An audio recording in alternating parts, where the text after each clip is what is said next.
Hello, welcome back to the channel. Today we'll be doing the video about the hometown heroes. Now, what I had in mind when I saw this video was I was watching Georgetown basketball the other day, and I am a secondary Villanova fan. I'm right up there with University of Michigan in fandom. My mom went there, and my godmother also went there, so shout out my mother and Aunt Jill. And watching Georgetown play Villanova a while back and realize how bad they were. It's, of course, you'd like to take happiness in your rival being bad, but with me being a primary Michigan fan and secondarily Villanova, it's just bad to see rivalries get that bad. Obviously, I know it's pretty funny as a Michigan fan, me saying this with how Michigan State and Ohio State have been going the past few years, especially the latter.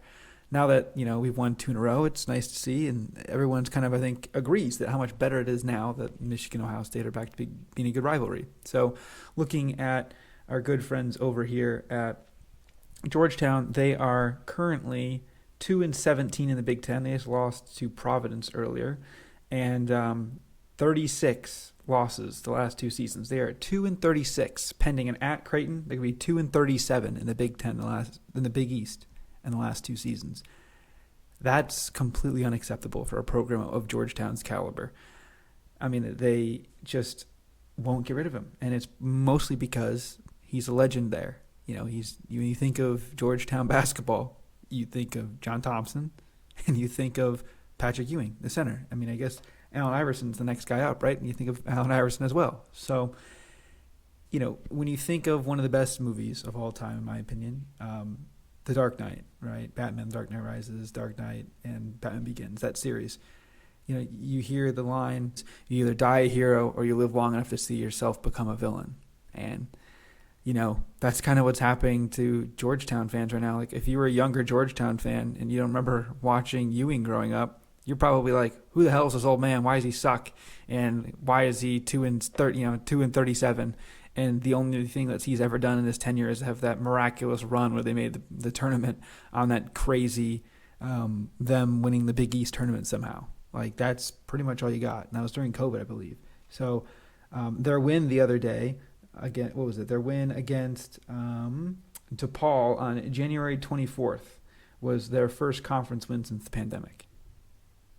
Now I want you to let that sink in. That's just crazy. But this phenomenon of coaches returning home doesn't always work out. Some of the other guys that it's happened to, Paul Christ, David Shaw, these guys both just got fired. Scott Frost, right? All 3 got fired this year for not performing at the level they needed to. And Scott Frost was a legend at Nebraska, and now he can't show his face there because he put the program into the ground.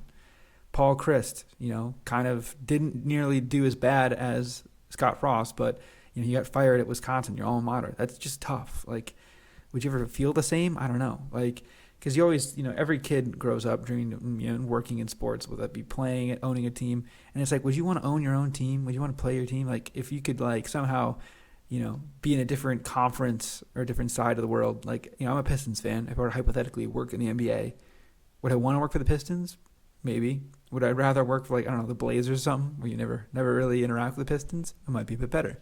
But, looking back at some of the other options here, Mario Cristobal down in Miami, we'll see how long they give him, because Miami's facing a little bit of trouble in terms of NIL with Mr. Ruiz and the Twins on their women's basketball team. And I know the rest of the program is getting a little attention drawn to them. And then you look at another guy, Pat Fitzgerald, every other year, he seemingly has won the Big Ten West, but now the West is going to get much better with UCLA and USC coming in.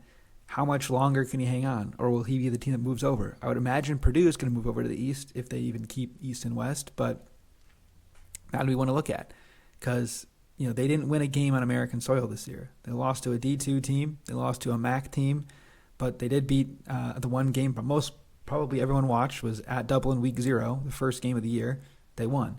And after that, they did not win on the in North America. They only won in Europe, and then that was it. So they're in trouble. Juwan Howard, he's facing a lot of heat and get blowback at Michigan right now. I disagree with it. I understand that he's not the greatest, but you're coming off of an elite coach like John Beilein. Of course, it's going to be a little bit of a step down. He's a better recruiter, and I think he needs a little bit of time to settle in. Granted, He's had 3 seasons. He's made the Sweet 16 3 times. Michigan's not in the tournament right now. They're on the bubble, but who knows? They could make it in. And the last main example I can think of here off my head in terms of college coaches would be Jim Harbaugh. How many people call for his job? I mean, you look around and you just think of people that could have possibly called for him to be fired at some point. Definitely not me. He came back. He's the Michigan man. He put the Michigan man back in it.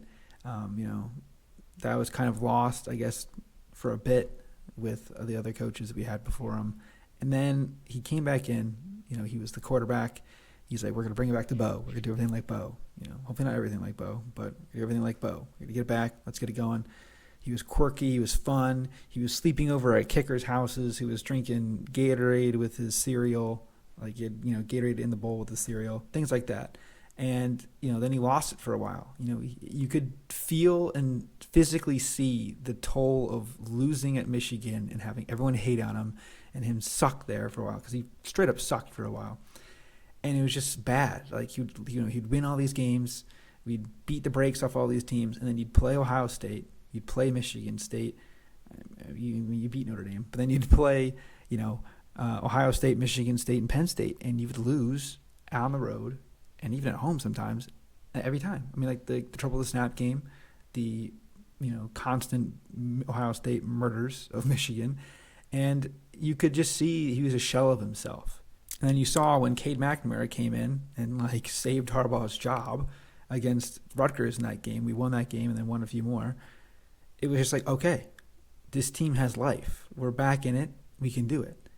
And then we had 2021. Obviously, Michigan won every game but the Michigan State game, and then lost in the playoff, beat Ohio State. And then last year, obviously, we won out, undefeated, and then lost to TCU. So obviously, there's still a bit of work to do there, but I don't want to turn this into a Michigan video and away from what it is. But it's just a very interesting thing that, you're potentially, if you're the candidate coming back home, that should probably be like a last option, maybe, depending on the thing. Because Scott Frost, he was a great guy. He was really good in the UCF. And then he upgraded to Nebraska. Maybe go somewhere and then Nebraska. I don't know. But it's just interesting to see that now he's kind of dead, because you can always come home, right? Think about it. If he went to Florida, Scott Frost, UCF to Florida, and you already know the area and other recruits or whatever, and you suck there at Florida and you get fired, you can probably go back to Nebraska as a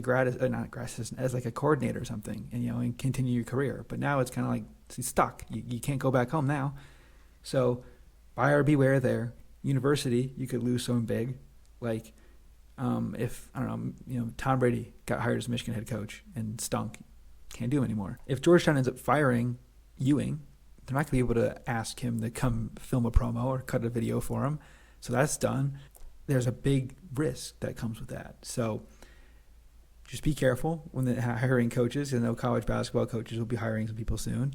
Obviously, and other coaches in terms of that, just coming home, especially in college, because the pro is not really the same, but in college, you got to be careful. So buyer beware.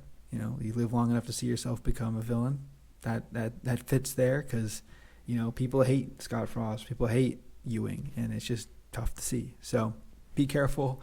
I'm sure there's hundreds of GMs watching this video, so be careful if you're doing that. But it's just something I want to get off my chest, seeing the downfall of Georgetown, which I'm definitely mad about. So thank you for watching. Hope you like and subscribe, and we'll see you next time. Peace.